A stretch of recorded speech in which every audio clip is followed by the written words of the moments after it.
Is ISIS back? The United States struck 70 plus targets in Syria of members of the terrorist organization, the Islamic State, using 100 precision munitions. That's right. So we're looking at something entirely new today, or entirely old today. Coming back. ISIS presence is back. They've attacked U.S. forces in the Middle East.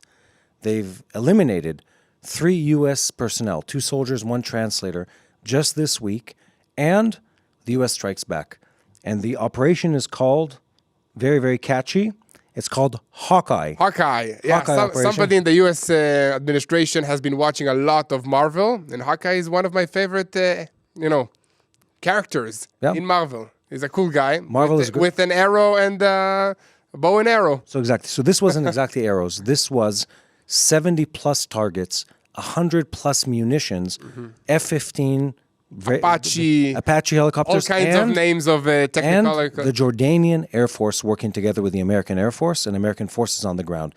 All of that. And behind the scenes, at the same time that this took place from the air, the IDF carried out raids in southern Syria, taking ISIS operatives for interrogation inside the Israeli territory. Yeah, so we're looking at a regional move.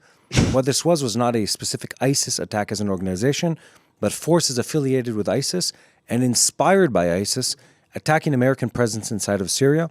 And the U.S. looks at this and says, absolutely not. They talk about their cooperation with Ashara, the leader of Syria. They talk about their cooperation with Israel and with Jordan to a great degree, and they strike hard. And you even have to ask yourself, where do they find, in such a short amount of time, 70 plus targets inside of Syria? Well, it looks like they've been planning it for a long time. Maybe. Or maybe they moved very, very fast. before we're going to give all the information, so let's guys, begin. Welcome to TBN Israel, the podcast. I'm Yair Pinto. I'm Mati Shoshani. Mati Shoshani, and this is Tomer Zmora. And we're going to dive deeper into the fact that ISIS are back. Are they? Are they not? Make sure to like, share, and subscribe before we begin.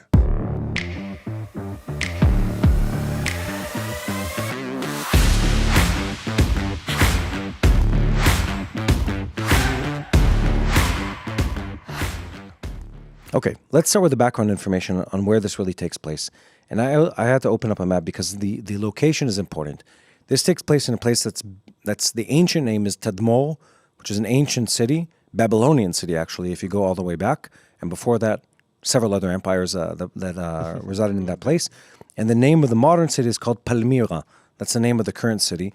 And where this is, it's in central eastern Syria, what's known as the Syrian desert. And you would ask yourself, why on earth would there be Americans there? Why would ISIS care about it? And why does this matter? And you have to zoom out to really understand that this is exactly the kind of area that's important for everyone who's involved. If you're an Iranian that's trying to smuggle weapons and cash into Syria and then into Lebanon, you'd go through that area. If you're the past Syrian government trying to export goods, specifically captagen drugs, into the rest of the Arab world, you'd go through that area. And if you're Ashara, the leader of Syria, and you want to stabilize the militias in the eastern part of the country, you also want that part of the area. Exactly. And plus, this area, I remember it from the times that ISIS took over many parts of the region as an Islamic state. Yeah. The first thing that they do was to take over historic archaeological sites and then destroy all of them completely. And Palmyra, Tadmor, had amazing archaeological artifacts, temples from ancient times, like you stated, and ISIS just photographed themselves taking down statues, demolishing huge buildings that were standing there for thousands and thousands of years, just erasing the history as part of their campaign to create this radical Islamic state that controls many parts of Iraq, Syria, and seems like they're not done yet. No, and I'm just now looking at the pictures of what that area has. It's of great historic significance, and the reason it was important historically and today is because it's a trade route. It's because if you want to cross the Syrian desert, east or west, you go through that area. A couple days ago, or slightly more than that now, let's say 4 or 5 days ago, ISIS-related forces attack and eliminate 3 U.S. personnel on the ground. 2 are... bad move. Big mistake on their end. Yeah. In an ambush, they eliminate 2 soldiers and a translator. All three are Americans, by the way. All three are Americans. President Trump and Minister of Defense, Minister of War, Pete Hegseth, immediately respond. And I'm gonna summarize what they said. They said, absolutely not. And we're going to show you what happens when you attack American forces on the ground. Exactly. And that's exactly what they do. And what's interesting about this operation is that it was conducted with the support of Ashara al-Julani, the head of Syria, with the support of Jordanians that are the neighboring country. Basically, Ashara, I think he's trying to separate himself from ISIS, which he was a member of this terrorist organization not long ago as part of Al-Qaeda affiliation. Well, was he officially part of ISIS, or was he affiliated with one of the organizations related to ISIS? With the Nukhba front that were residing in southern Syria next to the Golan Heights, which were affiliated with ISIS back in the day. So, similar ideological umbrella. Exactly. And just to say this, and I think this is important to understand, Ashara might be the current leader of Syria. He doesn't necessarily control all of Syria. Right. And I'd say he necessarily does not control all of Syria. And I'd say these recent events show you that how much his control is limited. By the way, the same was applicable for the Assad regime. The last 7-8 years of the Assad regime in Syria, he only controlled small enclaves within Syria, and the rest of the country was or controlled by militias. Ashara was part of one of those militias, or the leader of one of them, or by the Iranians, or by the Russians, depending on where you were in the country. Or by the Turks, if you go up north. Exactly. So that's where we are today. This attack takes place, and the U.S. very quickly, within several days, responds. They carry out a very, very accurate and substantial counterattack. They target over 70 targets, which shows you the level of intelligence they had to be able to map out 70 different targets with assets on the ground, with assets in the air, et cetera, et cetera. They bring in the aerial assets to carry them out, and they work in collaboration with the forces on the ground. Exactly. You said that. You said Syrian, probably for intelligence purposes, Jordanian, air support and air activity, and of course, Israeli, which are on the ground inside Syria in several different locations, including friends of ours who are there right now. Exactly. Many of Israelis are now still in Syria. It's part of our active reserve duty, or, one of our defensive positions in this war. And I think that the big question is, why now? Because ISIS have been fighting in Syria they never left it. So why now? Why carry this massive operation now? It's because of the termination of the two soldiers, really? Or is there a bigger plan behind it? Both. You can't. The American government can't have their soldiers eliminated inside Syria by a terrorist organization that they fought in the past and not respond. Exactly. That's the first one, because you have to do that for the sake of showing your soldiers that you'll fight for them, showing your allies that you'll fight for them. And then there's the flip side. Yeah. You wanted to say something, Tomo? No, I will go to your question that you asked before in a second. Okay. I want to bring it up. Just to finish the thought, the second part is the regional play. And the regional play is the U.S. is looking at Lebanon and Syria and saying to those two countries, we're going to help you regain control and rebuild your infrastructure. Mm-hmm. And this is part of that move. You can't have in eastern Syria a terrorist attack take place and not in a substantial way back Ashara, regardless of what you think of him, by the way, by eliminating that threat, because everyone in the region is looking to see what let's call it the super partner of the Syrians and Lebanese is going to do because of that attack. So it's both. Mm-hmm. I see. And do you think that these radical Islamists are coordinated, or is it really just inspired by the Islamic State ideology? Because this is seems to me like it's a way out. Everybody can say, I'm not registered in the organization, I'm just inspired by it. So how can you differentiate? I'll ask you the question. We talked about this last week. What's the difference? We talked about the terrorist attack that took place in Australia, in Bondi Beach. We talked about several other attempts. If you're Qatar, or if you're Iran, or in this case, if you're ISIS, and you lay the ideological infrastructure, you spread the weapons out, you radicalize the population, you repeatedly hand out pamphlets and telegram messages and information inciting to attacks against them, and then it happens. Are you to blame, or is this someone who did it on his own account? That's a great question. I have a question for the attack himself. You said how they found a 70 location to attack in a second. And I say it's connected to what happened the same time when the attack happened, when Israeli forces getting in?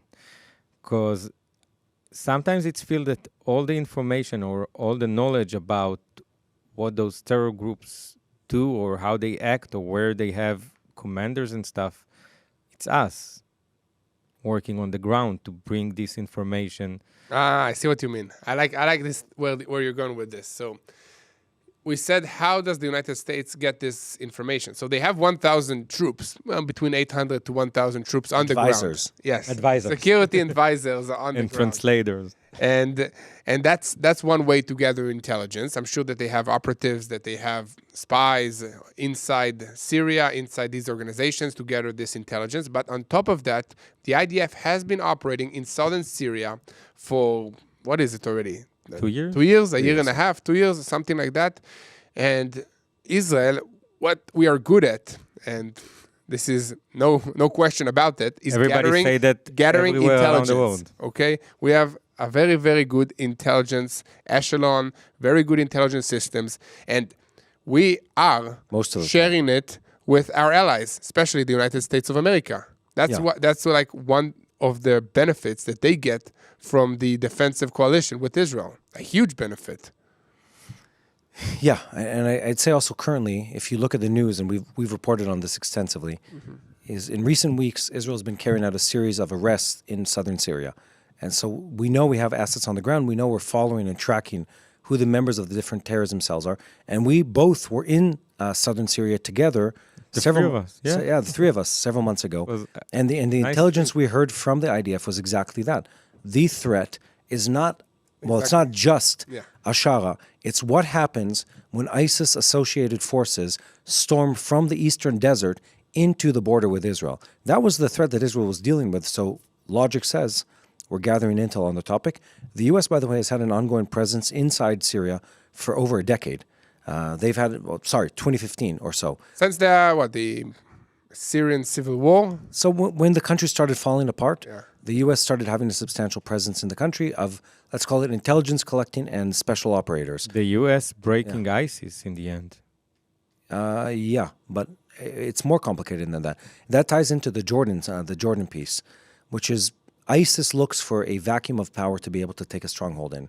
And the reason they were operating in eastern Syria is because it's a desert, remote area that isn't really controlled by anyone, that borders with two destabilized countries on the east and the west. Yeah, Jordan and Syria. Yeah. Well, Jordan in the south, Iraq on the east, and Syria on the west.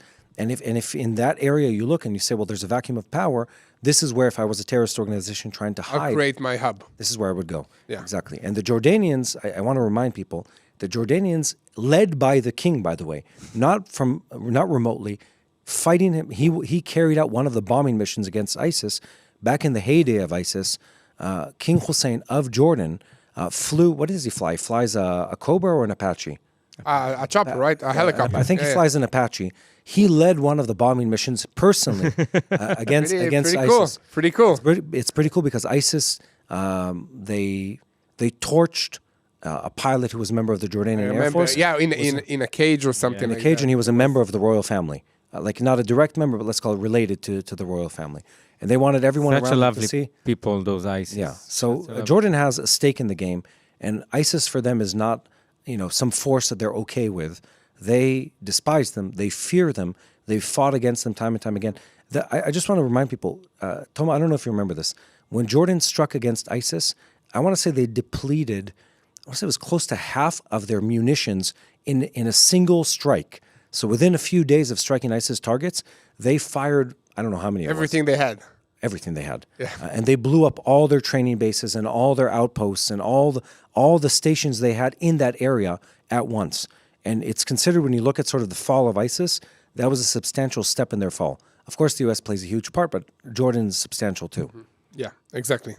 So how is Israel defending itself against these so-called lone wolf attacks from crossing the border? I mean, we've been there. We've seen the barrier that is being constructed. Yeah, the only way we know is you have an outpost on the ground and you start collecting intelligence. And it's electronic intelligence, it's human intelligence of having people on the ground that you're using to gather that intel.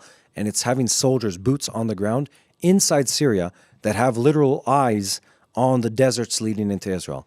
Yeah, and I think more than that also, Israel has started digging like a physical barrier there, an obstacle. Basically like, what was it? It was like a 5-meter trench. That's what's huge. Trench, and then like a pile of rocks on the other side. It seems like a medieval style. Like we should add some water and crocodiles in between so that people will not cross. But it stops a pickup truck from just driving 100 kilometers an hour into Israel. Yeah. Physically stops it.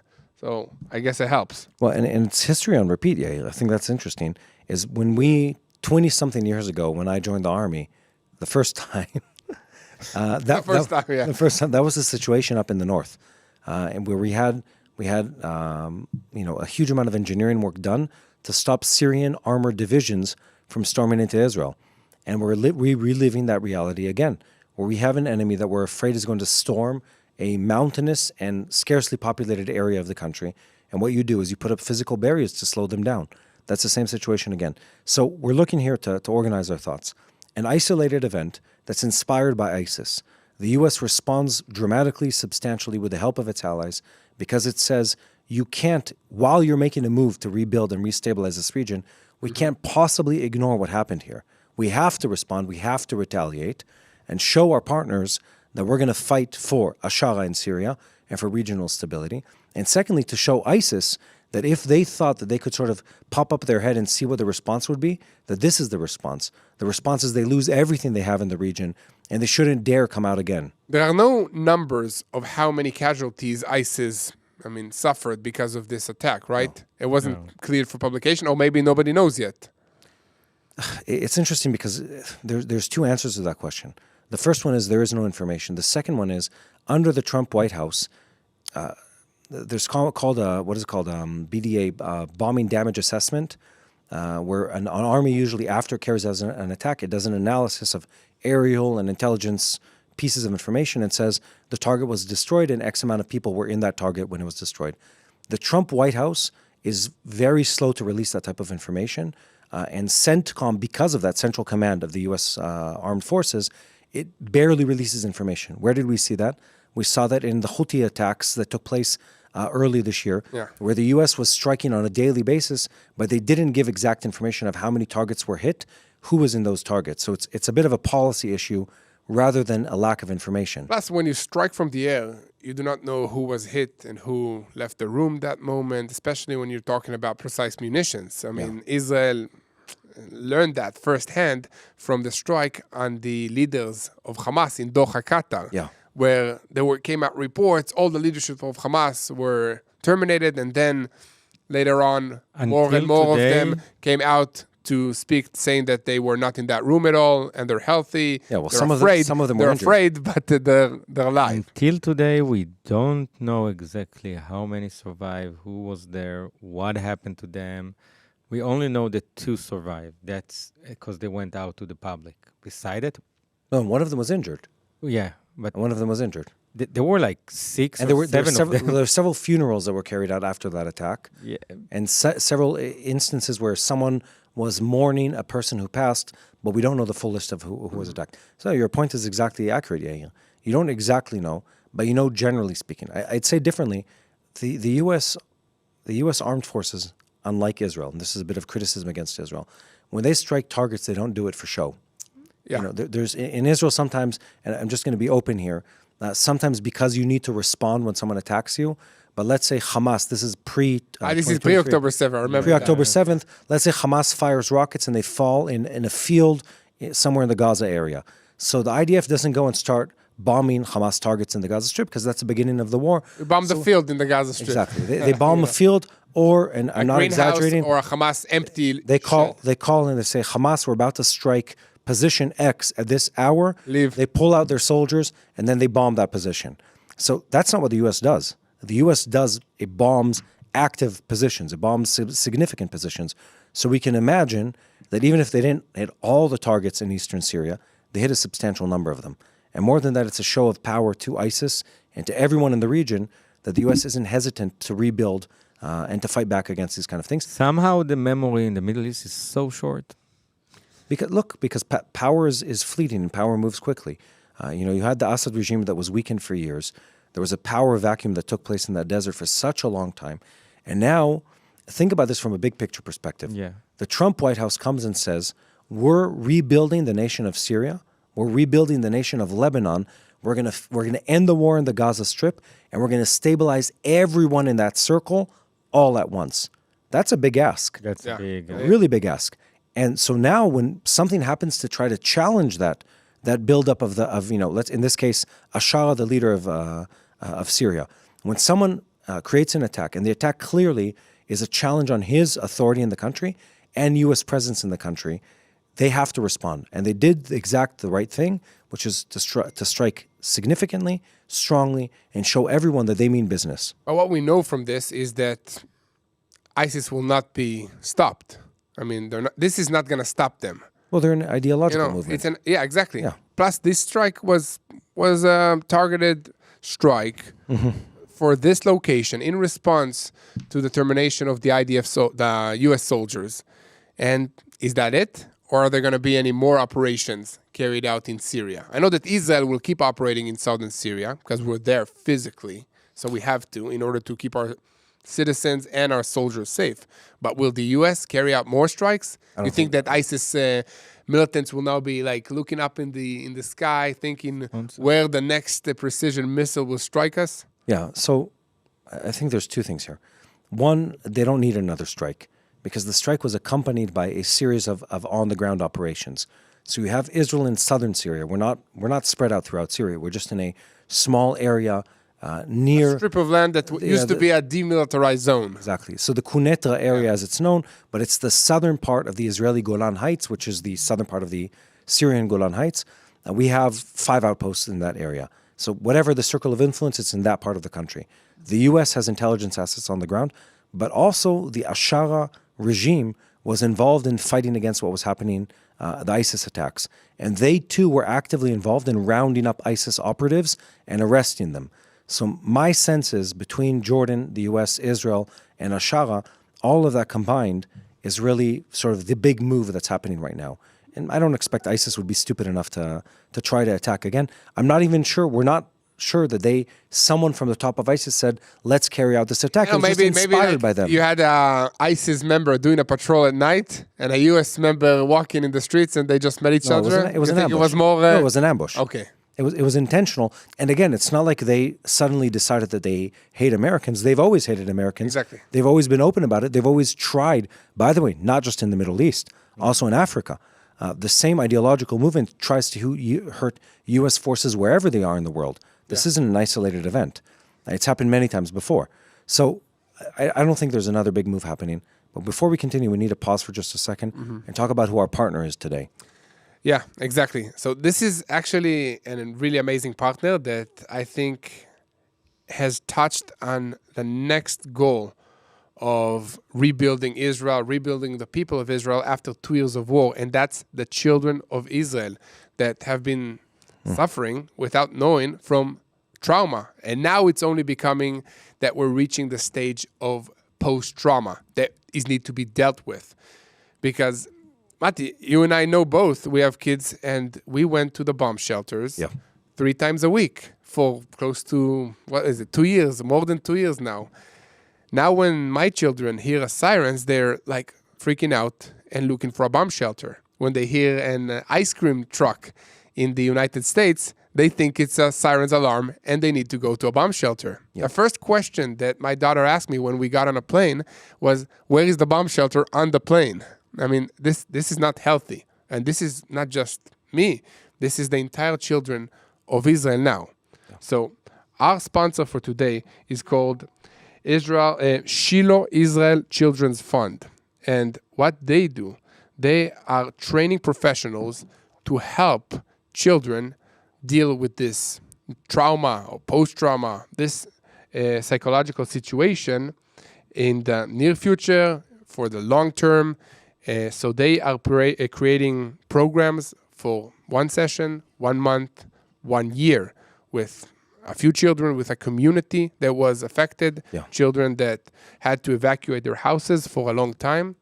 And they're calling on all of you to help them to raise money. They are a nonprofit, And if you want to support them, support the children of Israel deal with post-trauma after 2 years of war, you can go to www.israelchildren.org/help. Again, that's www.israelchildren.org/help. So, I want to add one thing to that. We spent the day with them last week in Shiloh, in Shiloh, as we call it in Hebrew, and it clicked for me. I came home with a very, very heavy heart after that day.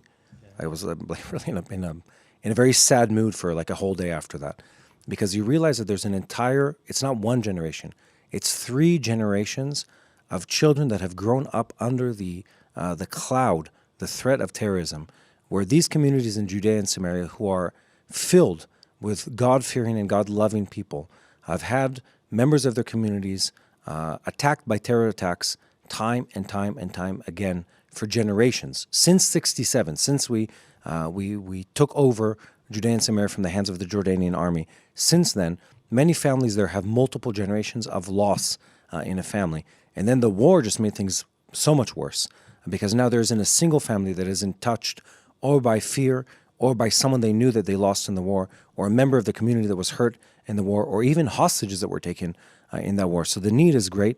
And I think what they're doing is so important and timely, because they're catching the trauma in real time. Mm-hmm. They're not waiting for these kids or adolescents to become adults who now are walking around society with this, this pent-up anger and frustration. They're dealing with it in real time, both on an individual level and on a family level. I was deeply impressed. Toma, I would imagine you were too. Yeah, deeply impressed by what they did and how methodical and comprehensive the plan was. And I want to tell people, I think this is something you need to get behind. If you talk about the future of Israel, children are the future of every country. And here we're talking about compounding trauma for years by these kids, just by the fact that the Palestinian population carries out terrorist attacks on them on an ongoing basis, and then the war just made it so much more severe. I think this is a very worthy cause. Again, the website is www.israelchildren.org/help. Give a donation today. It really makes a mark in helping these young kids and older kids in this time of trauma. Exactly.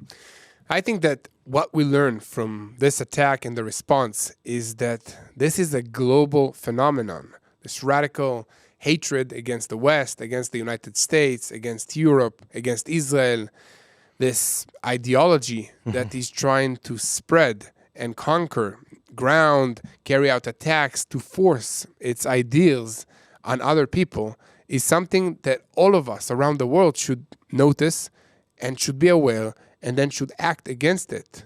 I think that people maybe are tired of talking about October 7 or what happened in Israel, but this just proves to us that we cannot just get back to our lives without dealing with the problem. No. I mean, for us, it's simple. It's part of life. If we don't fight, we are not going to stay here for very long. Yeah. We have to defend ourselves. But I think that the world need to wake up that these are the enemies that are knocking on their doors. All of the Western countries. It's not like, okay, I had enough of war. Let's stop talking about it. It's Christmas now. It doesn't stop. I mean, the enemies are knocking and coming on all of our doors.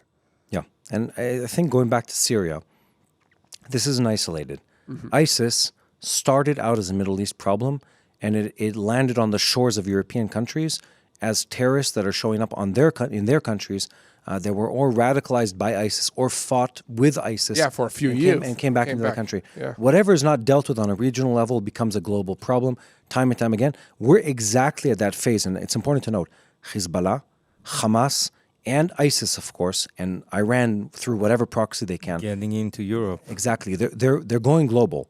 And they're not. This is not me saying. This is them saying that. Yeah. We failed to do so in Gaza Strip. We failed to do so in southern Lebanon. We're bringing our terrorism on a global level. Mm-hmm. And now you look at the Christmas markets throughout Europe. They have barricades and they have armed policemen. Just years ago, they were mocking Israeli security. Oh, why? Look, you failed at security. Why do you have so much security everywhere you go? Now it's much worse there because they fear their own population that has been radicalized by others. Exactly. So what's not dealt with on a local basis, the ISIS attack, if it's not responded to immediately in eastern Syria, it becomes an all Syria, then all Middle East, then global problem. And this is a cycle In that doesn't stop. 2016, Europe did nothing to stop ISIS. America needed to intervene and attack on Syria, land and there. And it's happening one more time. Now, 2026 is coming. Europe, again, not understanding what to do. Everybody all over the world shouting that Islamic movements are in Europe, attacking, and nothing happened. Yeah, I mean, there's a lot that we can say about that, and we have. I'll say this since we're focusing on the Syrian issue. Is now is really the money time. And I want to explain that statement. The U.S. is attempting to do something that is very, very significant in the Middle East, and that's called nation building. They tried somewhat unsuccessfully to do so in Iraq and in Afghanistan, much because the population is uninterested in having their nation built. They're interested in radicalizing, and they're interested in terrorism. And secondly, because of the Iranian effect. Now they're looking at Syria and they're saying, we can do something different here in Syria, something different in Lebanon, and they're pulling together a regional treaty to say, guys, do you want more of this in the Middle East? You want more ISIS? You want more Iran? You want more Houthis? You want not to be able to trade, not to be able to travel through the Middle East? Or do we want to build up these nations? And they're putting that challenge in front of other countries. The U.S. has done something very big here. The Trump White House, in recognizing Ashara and saying, this man is going to rebuild our country, in looking into not Michel Aoun, Joseph Aoun. Joseph Aoun, the name doesn't stick. Every time. His cousin, Joseph Aoun, the leader of Lebanon, and then looking into what is supposed to be whatever stabilizing force in the Gaza Strip. They're saying, we can show the world we know not only to destroy and to bomb, we know to rebuild and do nation building. And if that's successful, and I believe they can be successful at that, we're transforming this region. Think Syria has been a neighboring country to Israel since before you and I were born. Before our parents were born in this country, Syria was an enemy to the state of Israel who fought ruthlessly, time and time again, against the state of Israel. For the first time in modern history, that country can be a country that is an effective trade partner and stable country and economy for its people and for the region. Not friends, but not enemies. Frenemies. We'll take that. We'll take that in the Middle East. I think we'll take it. But the question is... That's enough for us. Look, we have a cold peace with the Jordanians and with the Egyptians. It's held for 50 plus years. But 50 years. You know, it's like what's going on in the Gaza Strip. We had just this huge Sunrise project. You reported that. So the Americans come and they come with those huge ideas, and then I believe that people on the ground, like Palestinians or the Gazan people, looking and they like see all over, and they're like, how that can be? And also in Lebanon, it's feel like the people themselves don't have the belief that this thing can happen after all those years of terror and wars. Does the people themselves can change something in those places, or?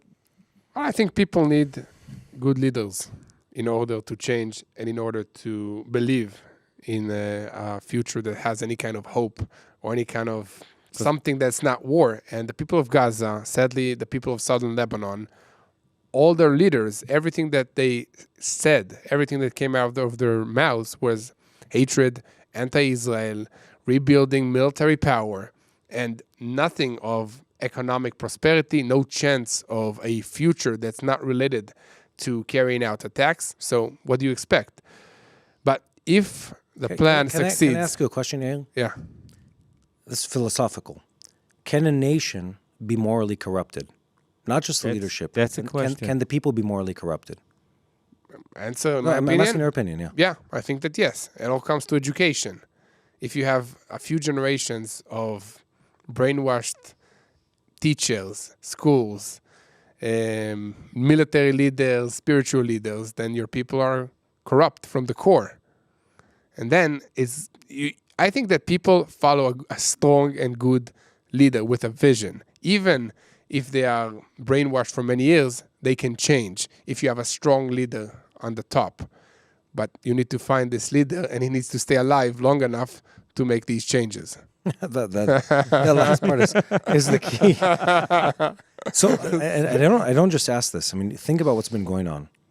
The Syrian people, 50 plus years, they've had multiple violent coups in the country. Assad was Assad the father, Hafez, was number 3, if I remember correctly, in violent coups in the country. It was one dictator or semi-dictatorial government, then one military coup, and he was the second military coup. So that was 3, and this is going back into the 60s, 50s or 60s, I forget. And then 50 plus years of dictatorship from the Assad family. And they're indoctrinated to hatred against Israel, to blame Israel for their problems time and time again. Their economy's been ruined. Every mind and every successful family that was able to flee the country has already fled the country. It's going to take a generation to rebuild. The same applies to the Gaza Strip. You're talking about multiple generations of radicalizing ideology, of violence that's not just they're creating violence outwardly, they live inside a society that is violent. And if you look at what that does to the human mind and the human body and the genetics, epigenetics of humanity, without getting too technical here, it's very, very detrimental, and it takes a long time to heal from that. And what it takes, I think, what you said is key, is very bold leadership, very, very, very bold leadership over an extended period of time. And I'd also say that for many of these countries, it's not going to happen politely. It has to be strong. It has to be bold. Someone has to come and say to them and grab them by the shoulder and shake them and say, your ideology, the faith, the narrative that you've been following is terrible. It's destructive. We have to abandon it. You have to admit that this doesn't work. And until there's a moment of confessing the wrongdoings of your actions, how are you going to change out of that? So I'm looking at Syria, I'm looking at Lebanon, southern Lebanon specifically. Looking at the Gaza Strip. The Gaza Strip, yeah. It's going to take years to rebuild, and it's going to take an unbelievable amount of grit and hard-headedness by the U.S.-led coalition to really rebuild this region. And an outside coalition and assistance and monitoring and investing, all kinds of stuff that takes years. And the problem that I see is that democracies don't have that much of a time to act in the same way. No, not in the Western way. Yeah. But if you look at the Middle East, you'll see a lot of countries that are very far from being a democracy, and they do live a stable and peaceful life for the most part, and they're also not violent outwardly. You look at the UAE. Yeah, you look at the Saudis. These are countries, it's a little tricky, that are fighting enemies actively. I want to say this, they're not living just They're in a war. They're in a war, yeah. Saudis are in a war against Iran. They're fighting it through... Also against the Houthis in Yemen. Well, the Houthis are a proxy of Iran, yeah. So they're fighting against Iran through the Houthis.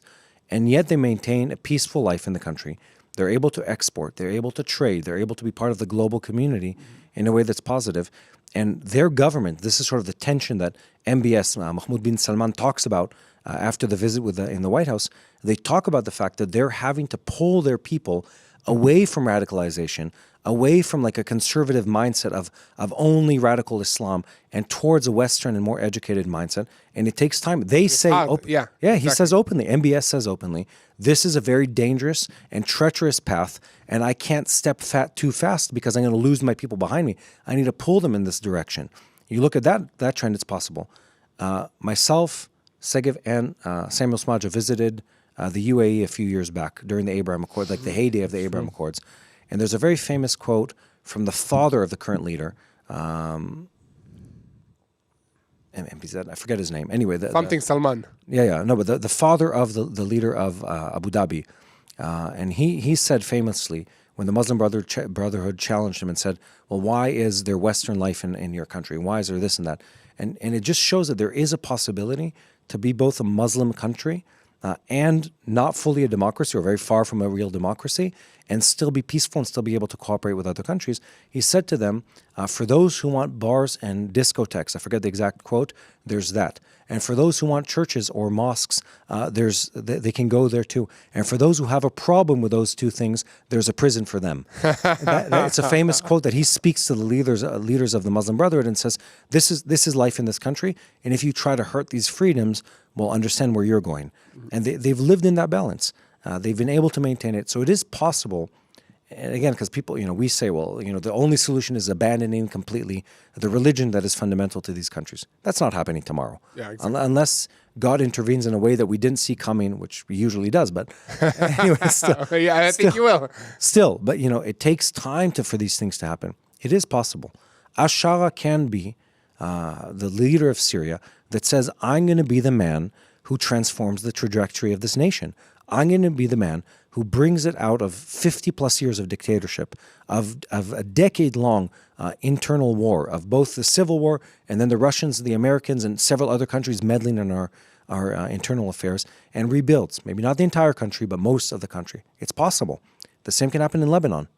I wish it would happen, and I think it will happen with an economic cooperation deal with Israel, with Syria, with Egypt, with the Gaza Strip, and also with kind of open borders. That will take, I think, a few generations to do that, meaning that we can visit these places, but that will be amazing. I would love to do that. I mean, that would be fun. I would, like, on my bucket list of countries I want to visit, before a bunch of Western countries that I haven't seen and Asian countries that I haven't seen. Lebanon? I'd love to visit, or, go back to my ancestral roots in Iran, right.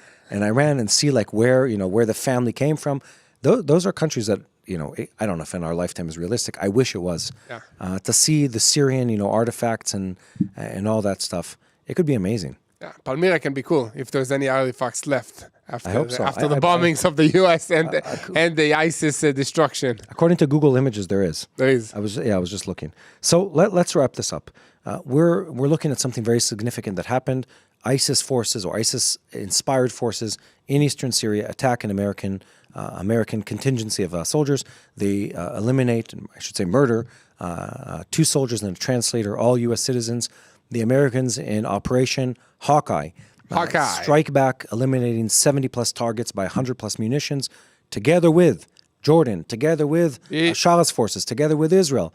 It's the A-team all combined together. The Avengers. all assembled together. Actually, it's a very, very symbolic to call it the Avengers because it is. Secretary of War stated this is an avenge of our soldiers. Yeah. I mean, you can laugh and mock at some of the rhetoric that comes out of the American government sometimes, but sometimes it's very refreshing to see someone just say, no politically whitewashed statement, just say, we're going after our enemies. Because they came after us? Because they came after us. Just be open about it and say, we're going to show you what it looks like when you attack us. Here it comes. Bang. 100-plus specific, precise munitions. Yeah. That sounds bad. And that image, believe me, if we know this, every ISIS affiliate around the world, every Houthi, every Iranian proxy around the world, they've heard the message loud and clear. Yeah. They've heard the echoes of that explosion, and they know it's a different game in the Middle East. They know. Definitely. Well, thank you, Mati. Thank you, Yael. Thank you, Tomer. Thank you so much. Thank you for joining us. Keep praying for the peace of Jerusalem. Pray for peace in this region. It is possible. And make sure to like, share, and subscribe. We'll see you again next time for another episode of TBN Israel, the podcast.